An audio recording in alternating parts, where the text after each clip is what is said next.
million people, blood test them, get their tissue samples, put that in a database, and then sell their organs around the world?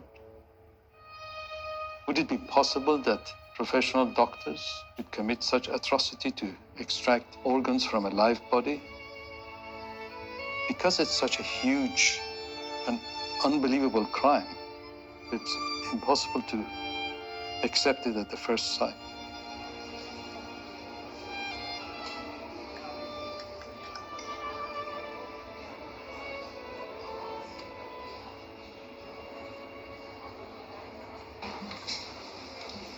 Please rise. China Tribunal, final sitting. Sir Jeffrey Nice, QC, in chair. Please be seated. Good morning, ladies and gentlemen. This is the judgment of the tribunal.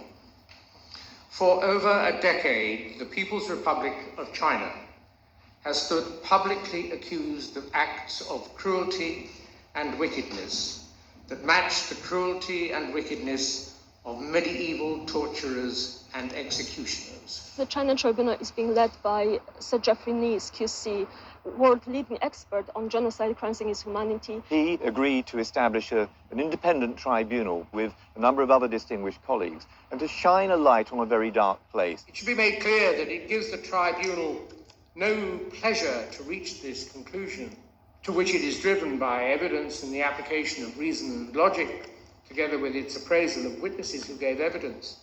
Over 50 witnesses testified. Ms. Yang, is this your statement? 杨女士，这个是不是您的证词？是 ，Yes。 Are you going to give your evidence in English or in Chinese? 我说中文吧。 In Chinese. Ask you to remember that it is very important to tell the truth, the whole truth, and nothing 在 but 作 the 证之 truth. 前， The 请让我 tribunal. 先 Thank you. 提醒 28 were 您， fact witnesses, and the rest were experts and investigators. The reading materials that was given to the tribunal went into thousands of pages. If you look at page 133, This is the first tribunal where there's been a documentation process for the actions of the Chinese state. There is no international court that could look into the evidence, could identify those responsible. The People's Tribunal is filling this gap.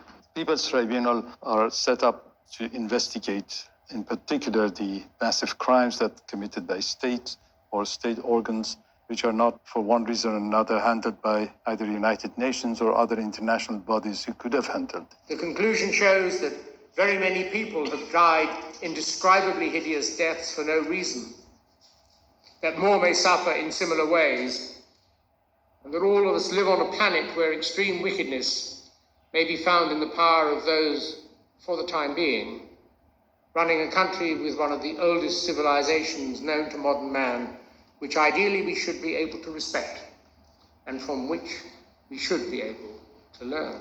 It's very sad that those who constantly supported China and justified its actions did nothing. Transplantation Society and other groups also tried to ignore the matter, what the tribunal has now termed as willful blindness. The PRC has done little to challenge the accusations, except to say that they were politically motivated lies.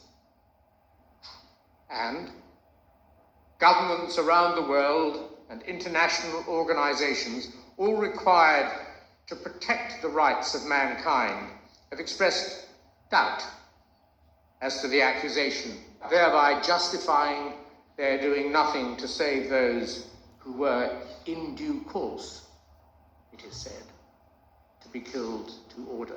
So many people are unnecessarily afraid of China and kowtow to China, and so few people are prepared to speak up boldly. You look at the UN, they target certain countries. China seems to always get off. The Chinese government were given the opportunity at every stage to appear as witnesses, and they failed to produce evidence or witnesses. China has taken much more aggressive, assertive actions to prevent any information being known about, and that's an escalating trend. What this tribunal did is that not only is this happening beyond a doubt, but certainly they also said this is a crime against humanity. Victim for victim and death for death.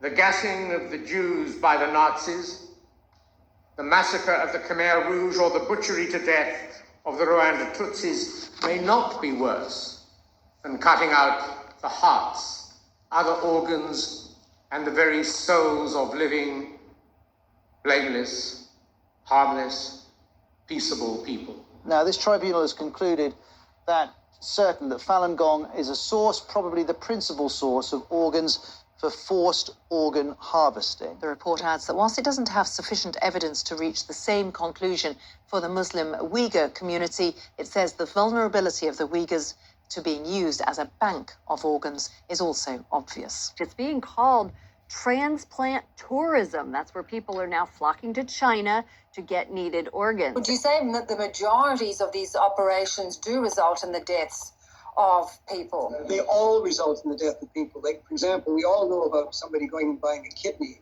in a back street somewhere in a poor country. The fact is, in China, they take both kidneys and other organs as well. So nobody survives these organ transplants because they, as I say, they're dead after all of their organs are removed.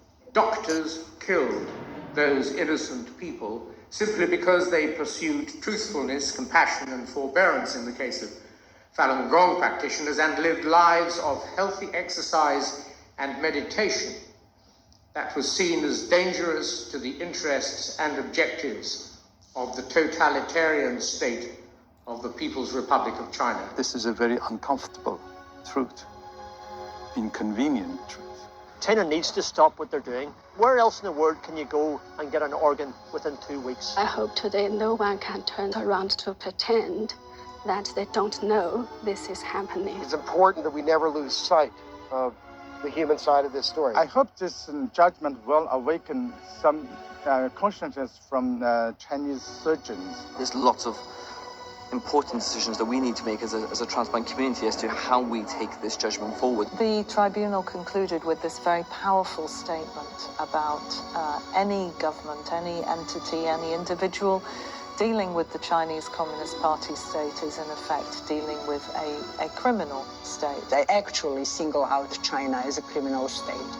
And I think nothing will be the same after this. Any who interact in any substantial way with the PRC, including doctors and medical institutions, industry and businesses, most specifically airlines, travel companies, financial services businesses, law firms, pharmaceutical insurance companies, together with individual tourists, educational establishments, and art establishments, should now recognize that they are, to the extent revealed in this judgment, interacting with a criminal state. We will rise.